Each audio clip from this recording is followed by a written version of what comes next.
Daddy please maintain দূরত্ব my English is dangerous. Dangerous লয়, তোর ইংলিশ শুনলি মানুষ ডেঞ্জারে পড়ে। আব্বা তুমি বুঝবে না আমার ইংলিশ শুনে মানুষ স্টক করে। তুই ঠিকই কইছো বেটা, কারণ তোর যে ইংলিশ কেউ বুঝতে পারে না। মাই ভোকাবুলারি আউট অফ ওয়াল। এ বেটা, আমার কি মনে হয় জানিস, ডিকশনারি আর তোর ব্রেন আলাদা আলাদা চলতেছে। No daddy. তাই নাকি বেটা? তে দুটি ইংরেজি কত শুনি। ইয়েস্টারডে আমি মার্কেটে গেছিলাম এন্ড মাছ বাইকিং করছিলাম। আমিও বললাম না বুঝছে। আরে আব্বা মানুষ ভাবতেছে আমি গাধি ইংরেজি পারি। মানুষ ভাবতেছে তোর ওয়াইফাই সমস্যা।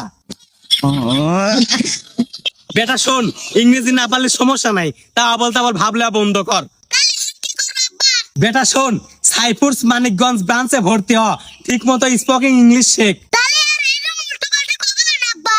না রে বেটা, তাহলে আর মানুষ হাসবি না নে, ইমপ্রেস হবেনি। আব্বা স্কুল পড়তে আইছো। এইবার মানসির মতো কথা কইছু বেটা।